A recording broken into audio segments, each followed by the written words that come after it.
कांग्रेस जिला उपसभापति लक्ष्मीधर साहू निर्वाचनी रणांगन में कांग्रेस स्थिति नहीं एमती किछि कहले।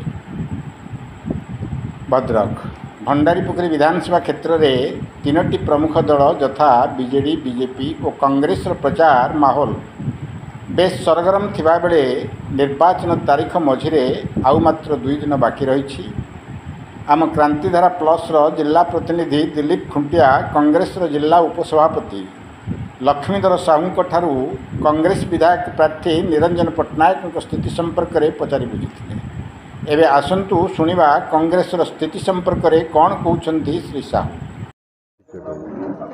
मो ना लक्ष्मीधर साहू मु 10 वर्ष ब्लॉक सभापति थी। एबे डिस्ट्रिक्ट वाइस प्रेसिडेंट अच्छी। आपंकर बर्तमान कांग्रेस माने माहौल केमती अच्छी प्रचार माहौल तो जोरदार चलती। भंडारीपुर टोटाल कन्स्टिट्यूशन कांग्रेस अवस्था केमती आप फील कर। भद्रक ना ये भंडारीपोखरी बंद 2टा ब्लॉक रे आमर कांग्रेस स्थिति बहुत भल अच्छी।